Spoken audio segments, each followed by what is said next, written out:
Hello everyone, welcome to Jolly Molly TV. Today we're going to work on another fun block in Kimberbell's Candy Corn Quilt Shop quilt. I'm excited to get to these. These three witches are going to be what we're going to start in this next three videos. Isn't this fun? So in this video we are going to work on the ME witch, or I call the Me witch. This is going to be fun. Now we're not going to be doing this little quilt embellishment today, or the buttons. We're going to save that to the end, but we're going to be stitching out all of the other parts, the hat, the spider, her legs and her cute shoes. We're going to do all the rest of the block, and including quilting the background, because we're quilting the blocks as we go. So we're going to work on the ME witch today. So go ahead and grab your materials that you have in your plastic pouch or a plastic bag system that's labeled ME witch, and let's go over to the machine and let's get started. Okay, we are at the machine and ready to go. So today we're working on the Me witch block. So if you're looking at the Kimberbell instructions, we're going to be on page 26. Okay, so the first thing we want to do is we want to load the designs onto the machine. And we're going to be loading the quilting design first, and then the applique design on top of that. So I have the Embroidery machine just for reference, so you can kind of follow along on the screen. I'm going to click on Embroidery. I have the files on the flash drive, and then I have them in a folder called Candy Corn, and then Quilting, because I want to load the quilting design first. All right, they've all loaded. All right, okay, now if you look at page 26 at the bottom right, it says that the block is going to be square to 6.5 by 8.5. Okay, 6.5 by 8.5. So we want to look for the quilting design here that is 6 by 8, which allows for seam allowance. So again, you don't go by the fabric original size. You go by the size of the finished squared block at the very end of all this, which is 6.5 by 8.5. which leads me to the 6 by 8 design. Brings it in perfectly. Click Set. And now if you have a machine where we can add a design, we're going to add the applique on top of this. If you don't, that's okay too. You'll just stitch this out first, clear it from machine memory, and then bring up the applique design and stitch that out. If you're able to combine designs, it makes it a little bit quicker. So we're just going to try that. We're going to add it. Go to the flash drive. I have the rest of the designs in the main quilt folder, and I am looking for the ME witch. And how I know that one's different, this one is the Boulevard witch, this one is the Haunt witch, this one is the ME witch, which is the hat and the socks and the cute little shoes. That's the one we are looking at. There she is. Ooh, and there's a spider hanging from her hat. Ooh. Okay, so now we're going to click Set. It brings it in beautifully. We don't have to move it or do anything. We're going to click Embroidery. And we are set to go as far as the computer part is concerned. Now let's go to the hoop cam. And I have put a piece of poly no-show mesh stabilizer, it's a cutaway, into my 8 by 12 hoop. You're saying, oh, it's 8 by 12. Yeah, unfortunately it is, because the design that the computer is seeing on the embroidery machine is an 8.5 inch by 6.5 inch. So it won't fit in the 5 by 7 hoop, and it won't fit in an 8 by 8 hoop. I've tried it, and the computer goes, it's not big enough, go to a bigger hoop. So the hoop that it likes for this design is the 8 by 12. All of the blocks on this line series, the show and share sign and the three witches, all need an 8 by 12 hoop. Okay, so I've also put white thread in the top of the machine because the fabric that we're going to be using for this block is kind of an off-white. So I'll go ahead and do the first few steps all in white thread, and then when I get to the quilting, I'm going to change that color up a little bit.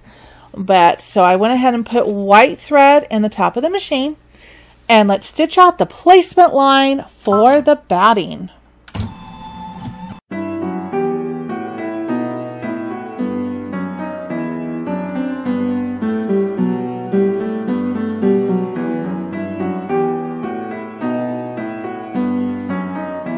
Okay, so now I'm going to place the batting down and make sure that it covers all of the placement lines.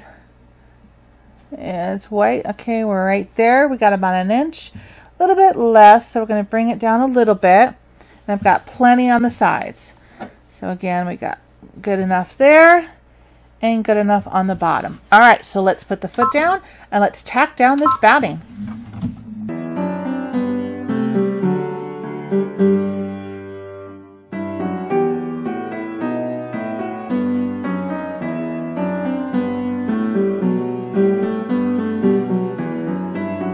Okay, that's good.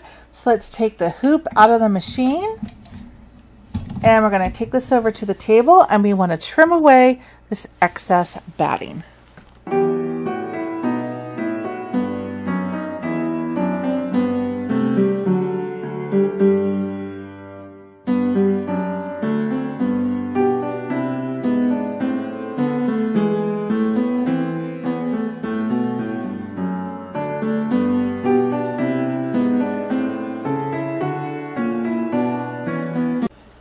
Okay, the batting's trimmed up nicely.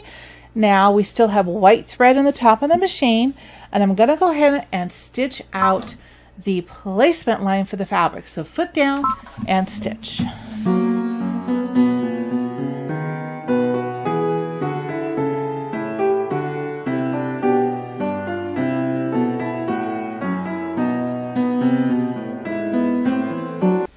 Okay, now I'm going to go ahead and place the fabric down. Make sure this piece of fabric that you have is the 8.5 by 10.5 inch, okay, from your pouch system. So now I'm just going to line this up visually. I'm not going to center it with a marker or anything. I can literally visually say, yep, I've got about 1 inch there. I've got about 1 inch on top, and side to side, I am good. So let's put the foot down and let's tack down this fabric.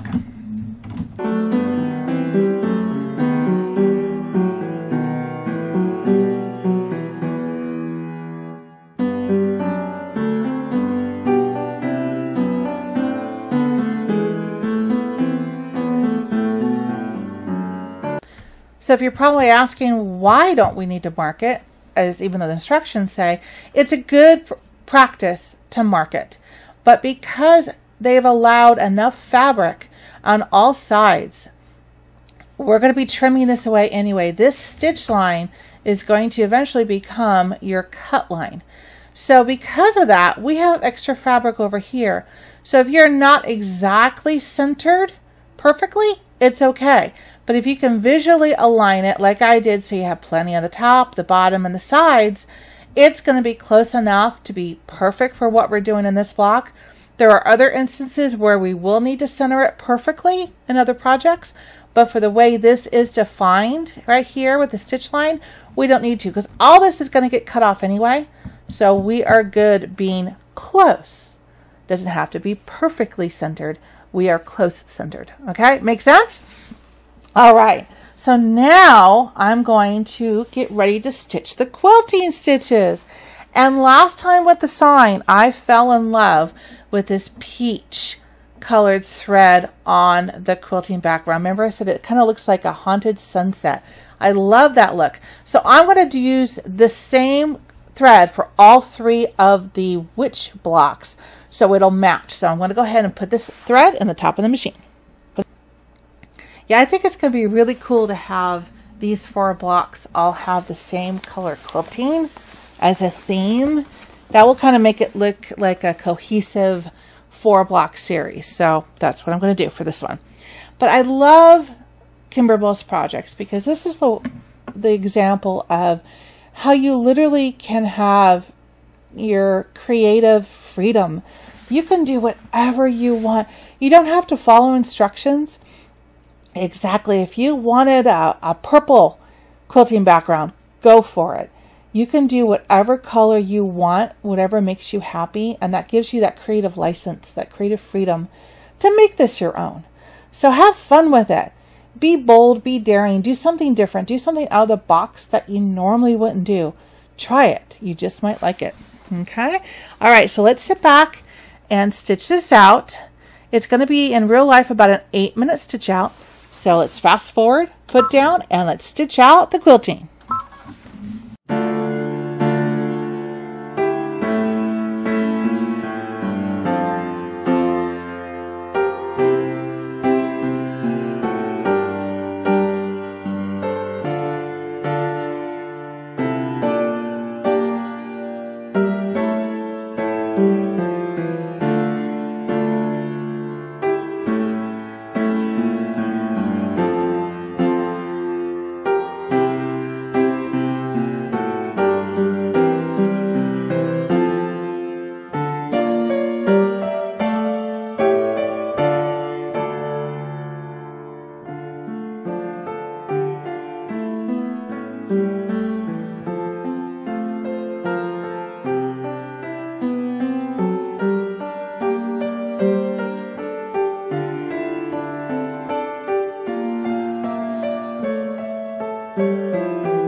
I love watching it quilt the quilting stitches. I could watch that all day. Okay, so now let's go to the next stitch, which is going to be stitching out the spider detail. Ew, spider. So let's put black thread on the top of the machine. Okay, black thread's in on top. Let's put the foot down and stitch out the spider detail. And his little line, his trail there from his web.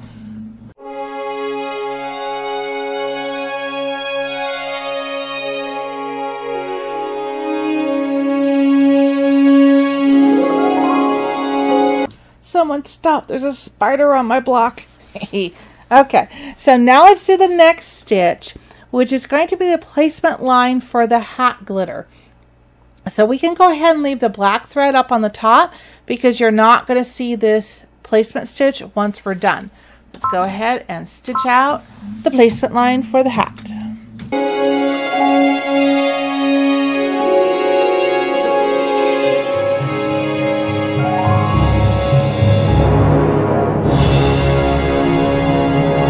Okay, so now we're going to lay down the black glitter. Now this glitter is the same as the purple that we did in the last block. It has a clear plastic coating, kind of a sheet on top that you need to peel up to be able to get this. Now because I left all my embellishments intact, I didn't want to peel the plastic off the whole thing. I just wanted to peel off enough. So I peeled off and then just cut what I thought I would need for the hat. That way I'm not trying to struggle and pull off the whole sheet off the whole thing. So now I'm literally going to do the hat at this angle here. And it's going to come to right here. So we have plenty of distance between here and the bottom where I trimmed. I'm going to make sure it's up on top a little bit more. And actually come bottom, and I can actually make sure that it covers everything. So we're good to go. So we're going to put the foot down, either tape it or use a stylus. Keep your fingers away from the moving needle. And let's tack down the glitter sheet.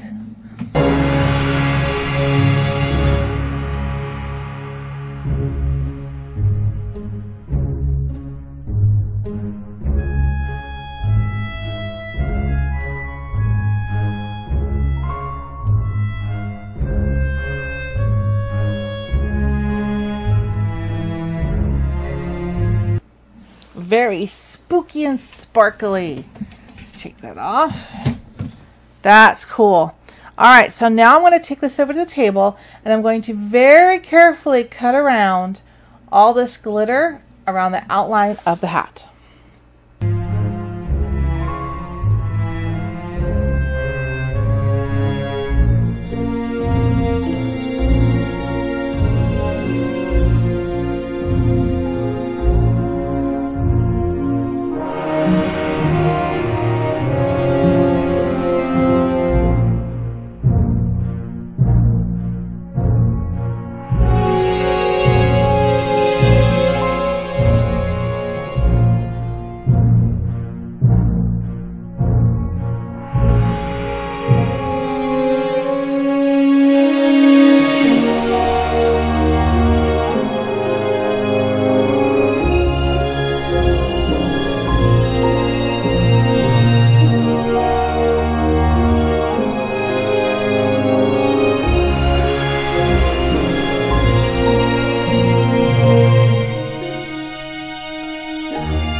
Isn't that looking cute?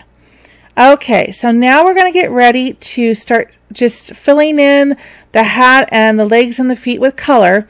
Now, in the instructions, they recommend pressing the glitter with a warm iron using a pressing cloth. You can do it now at this stage if you like, or as I mentioned in the last video, I'm going to do all mine at the end. And if there's like a stitch or a satin stitch or something on top of the glitter, I will press it upside down into a wool pressing mat and it'll be fine. It's just more along the lines of adhering the glitter sheet to the fabric. Okay, so let's go ahead and we're going to now stitch the hat band fill, and I think I'm going to follow the colors that they have in the instructions on page 26, and let's do purple thread. Okay, purple thread on the top of the machine. Okay, so purple thread on top, foot down, and let's stitch out this hat band fill.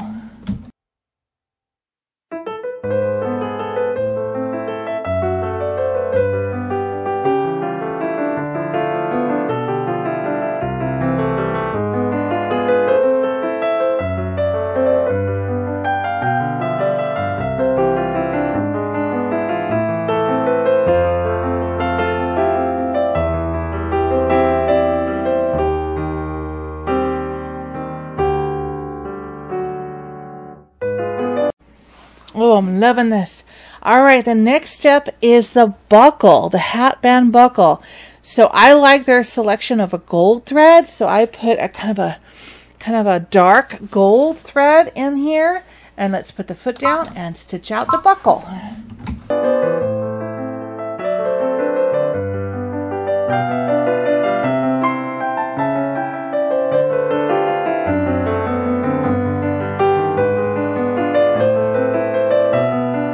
Very cool. We now are going to do the leg fill, which again is purple. Oh, this is going to be adorable. All right, so let's put purple thread in the top of the machine and foot down. And this is about a 4-minute stitch out in real life. So let's fast forward and give this witch some legs. Here we go.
Oh, that's cute.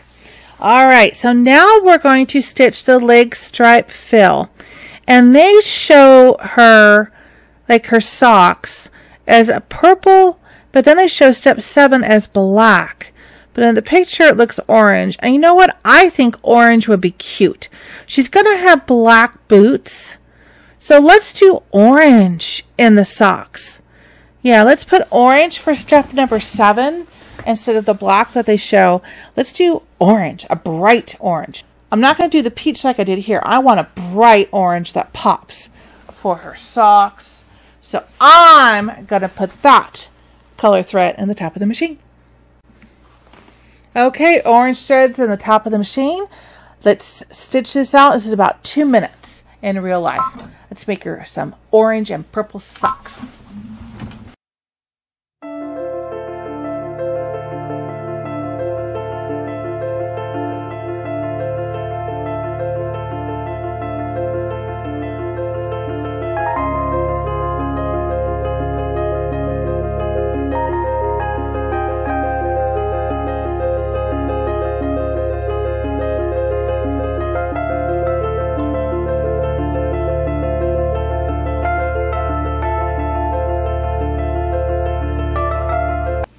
That looks cute. Now we're going to put black thread in the top of the machine because now we are going to stitch out her boots. Okay, black thread up on top. Okay, so foot down and let's stitch out her boots. This is about a 7-minute stitch out in real life. Let's fast forward and give her some boots.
Oh, you have to see this. Look at this.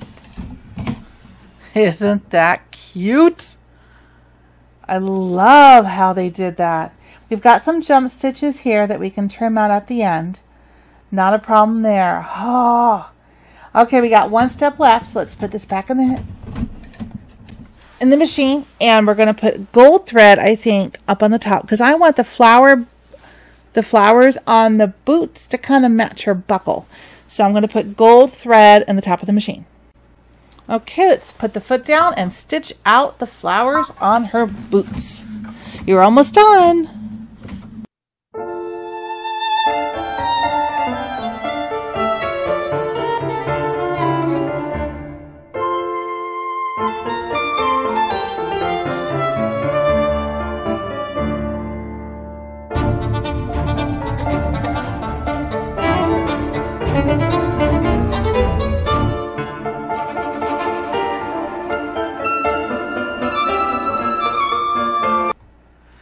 Oh my goodness.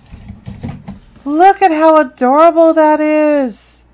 All right, you guys did it. Let's take this over to the table and let's finish up this block. Okay, we're at the table now. I want to trim a couple of these jump stitches. There's one here in the buckle. Let's get that out. Okay, the hat looks good. Now you've got these here that are in between the stripes, and you have to very carefully grab just the orange thread and snip it. And sometimes that's a challenge to do because you don't want to grab the purple underneath. You only want to grab the orange like that and take care of that. So I won't make you sit here on camera and watch me do all of these, but to give you an idea, I'm just going under and just grabbing very carefully the orange and then snipping that orange thread. Takes a little bit of finesse. The curved scissors do help tremendously. Allows you to get under and only grab the one thread like that. Well, I guess I am making you sit through this. Alright, got 2 left. Alright, I'm on a roll. Alright, 1 more. Got it. Alright, and then I got a straggler thread here on the flower. And now we are show worthy. Look at that. Now we can show and share. Isn't that adorable? Every block just gets cuter. I can't help it. Oh, and I love the way that quilting just gives it a subtle pop. Okay, so now we're going to take this out of the hoop. And we're going to do like we did last time. We are not going to trim this up. We're going to leave it just like we did here for the show and share block. We're going to leave it and not trim them up. Reason being, we have 2 more blocks in this line series. We have 2 more witches to form this line, and all of them are going to spread up a little bit differently because of the size that they are. So I want to show you how to do all 4 of those at once. So just put this aside with this one from last time, and when we get done with the 4th block, when we get done with the 3rd witch, then I will show you how to trim them up with both the orange pop rulers and a regular ruler as well, in case you don't have the orange pop rulers. Isn't this turning out adorable? I love it. I hope you had as much fun today with this block as I did, and I hope you stay tuned and come back again and watch the next video here on Jolly Molly TV. Please subscribe to my channel. It's free and it allows you to be able to see all of my instructional tutorials. And while you're there, click the bell notification because then you're notified each time that I upload a video. And subscribing to my channel really truly helps me be able to do what I do for you. And I truly appreciate it. So I hope you had fun. I look forward to seeing you here next time on Jolly Molly TV, where we do the next block in Kimberbell's Candy Corn Quilt Shop. Until then, take care. Bye-bye.